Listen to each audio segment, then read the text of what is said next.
पाहूयात. संवाद आहेत वडील आणि मुलगा यांच्यातील संवाद आहेत. आता पहा, तात्या नावाचे एक पात्र आहे आणि सुरेश नावाचे एक पात्र आहे. त्यांचे संवाद पहा. तात्या काय म्हणते, सुरेश आज काय रानाकडे उशिरा येतोया, तू बरं हो. तात्या, माझ्या मनात आज कारखान्याला जायचा विचार आहे. का बरं? मला असं वाटतं की मी कारखान्यात नोकरी करावी. तात्या म्हणतात, कारखान्यात नोकरी कशा पाहिजे? तात्या, कारखान्यात नोकरी केल्याने मला दरमहा पगार मिळेल, जास्त वेळ काम केलं तर जास्त पैसे मिळतील आणि पुन्हा दिवाळीला बोनस मिळेल. मग आपल्या शेतीचं काय? नोकरी करत करत शेतीची कामं पाहणार. हे समजत ठीक आहे रे, पण तुला हे जमणार का? तात्या, मी बघेन हे सगळं, तुम्ही चिंता करू नका. आपण जरा भविष्याचा विचार करायला हवा. आपलं गाव आता दिसतंय तसं भविष्यात त्याचे रूप खूप बदलणार आहे. कंच बदल म्हणतोय तू? अहो तात्या, तुम्ही जरा भूतकाळात जा. पूर्वीच आपलं गाव आठवा. आपलं गाव किती लहान होतं. आपल्या गावाची आजची स्थिती पहा. आज आपल्या गावाजवळ कारखाना आलाय. आपली शेती गावाजवळ आहे. कारखाना सुरू झाल्यामुळे रस्त्याचा विकासही होईल. दवाखाने, शाळा, महाविद्यालय, प्रशासकीय कार्यालय अशी सुविधा होती. गावात मोठमोठ्या इमारती उभ्या राहतील. लोक बाहेरून राहायला येतील. गावाचा पसारा वाढेल. गावाचा विकास होईल. या सर्व संभाषणावरून आपल्याला काय लक्षात येतं की एक मुलगा काय सांगतोय की वडिलांना की आता काय होणार आहे, शहराचं आपल्या गावाचं काय होणार आहे, शहरीकरण. म्हणजेच काय होणार आहे, नागरीकरण. आता नागरीकरण हा आपण पाठ पाहणार आहोत.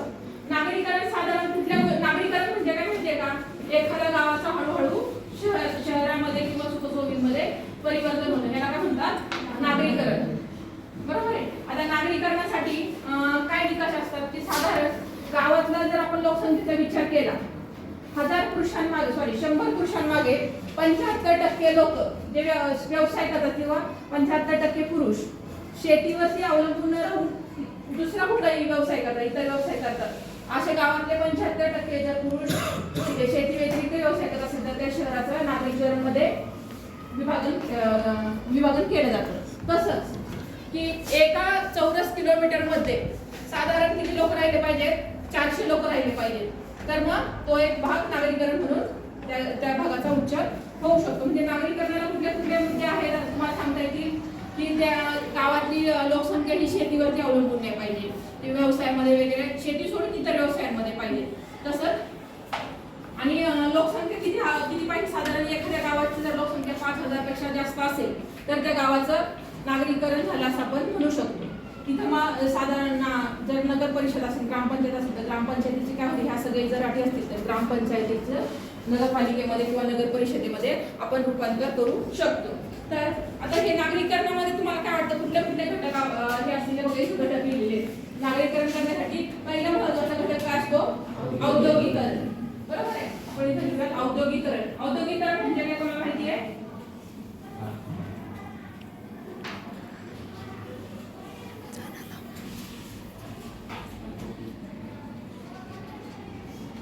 औद्योगिकरण माहिती आहे मुलीमध्ये कोणाला? उद्योग माहिती आहे, झालेला आहे व्यवसाय हे धरा ना. उद्योग काय, उद्योग म्हणजे काय?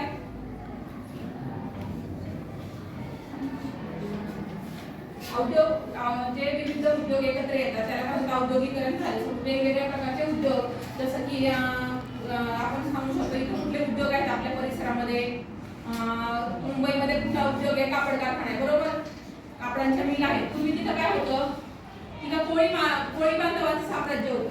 पण मुंबईचं बंदर जवळ असल्यामुळे तिथं काय झालं, काय आले, उद्योग आले. कुठला उद्योग आला, कापड गिरणीचा उद्योग आला. आणि तिथला बहुसंख्य कोळी जो समाज होता, जो मच्छीमारी करायचा, तो कुठे वळला, कारखान्यामध्ये काम करायला वळला. का तर पगार मिळणार, वेतन निश्चित असणारे, बोनस असणारे.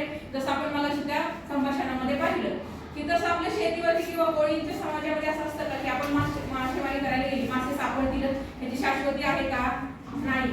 एखाद्या दिवशी मिळणार, एखाद्या दिवशी मिळणार नाही. पण जर तुम्ही कारखान्यामध्ये तुम्ही कामाला गेलात तर दररोज काय मिळणार, पगार मिळणार, पैसे मिळणार आणि आपलं अनिश्चित जीवन कसं होणार, निश्चित होणार की आपल्याला पैसा मिळणार, हे आपल्याला माहिती आहे. म्हणून औद्योगिकरण हे माणसाकडं सोयी सुविधा आपल्याला सगळं आहे. तर माणूस काय बोलतो, जिथं औद्योगिकरण आहे तिथं माणसाचं काय होतं, हळूहळू स्थलांतर होतं. म्हणून मुंबईकडे लोकांचा ओढा जास्त आहे, पुण्याकडे लोकांचा ओढा जास्त आहे. पुण्यामध्ये पण काय काय उद्योग आहेत सांगा बरं, माहिती आहे? बरोबर. वेगवेगळ्या प्रकारचे उद्योग मुंबई पुण्यासारख्या ठिकाणी आहे. अजून एक आपला आहे नागरिकीकरणासाठी महत्त्वाचा घटक आहे तो म्हणजे यांत्रिकीकरण. यांत्रिकीकरण माहितीये तुम्हाला? यंत्र माहितीयेत का? बरोबर. यंत्र म्हणजे काय? एखादी मशीन. आणि त्याचंच यांत्रिकीकरण म्हणजे काय झालं की एखाद्या सपोज तुमच्या शाळेमध्ये हा बोर्ड आलेला आहे बरोबर. पूर्वी टीचर इथे तुम्हाला लिहून देत होते की नाही.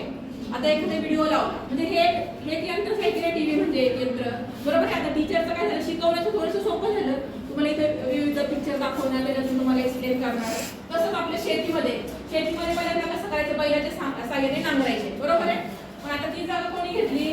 ट्रॅक्टरने घेतली बरोबर आहे. म्हणजे काय झालं की जिथं 2 बैल लागत होते किंवा नांगर हाकायला 2 माणसं लागत होते की माणसं लागत होते त्याची जागा एका यंत्राने घेतली. दोन गोष्टी झाल्या. वेळेची बचत झाली आणि दुसरं काय झालं की माणसांची संख्या कमी झाली आणि कष्ट पण कमी करायला लागतात. म्हणजेच काय झालं की माणूस यांत्रिकीकरण जिथे जिथे यंत्र आहेत तिथं हळूहळू नागरिकीकरण व्हायला लागलं. असे कुठले यंत्र तुम्हाला माहिती आहेत की ज्याच्यामुळे माणसाची कामं कमी झाली तुमच्या दररोजच्या आयुष्यामध्ये? की पूर्वी ते काम माणूस करत होतं मनुष्य करत होतं आता ते यंत्राने केलेलं आहे बरोबर. अजून मोबाईल कसं काय? मोबाईलचं काम काय होतं आधी सांगा बरं. मोबाईलचं काम माणूस काय करत होता? संदेश पोहोचवणे बरोबर. म्हणजे पोस्टमन जो लागत होता तो पोस्टमनचं काम कोण करते आता? एक व्हॉट्सअप केलं की होऊन जातं बरोबर आहे. अजून काय आहेत? अंमलने नाही गिरणी फीड गिरणी म्हणे बरोबर. जे आपल्याला जातेवर दळायला लागेल तरी आता आपल्याला 10 मिनिटांमध्ये 10-12 किलोमीटर पीठ 10-12 किलो पीठ असं सहज मिळतं. तसंच एखादी जमीन आपण एखादी बिल्डिंग उभी करायची त्याला पाया खणण्यासाठी पूर्वी 2-2 महिने लागायचे खणण्यासाठी. पण आता एक JCB मागवला की काय होतं?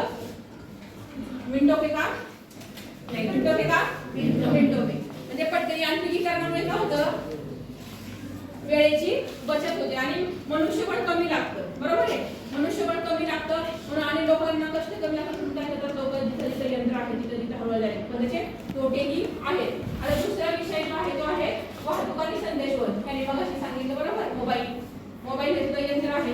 संदेशवहन आणि वाहतूक. आता वाहतूक तुम्ही पहा की वाहतुकीचा जर विचार केला तर आपल्याला पूर्ण भारताच्या अग्रस्थानी काय आहे?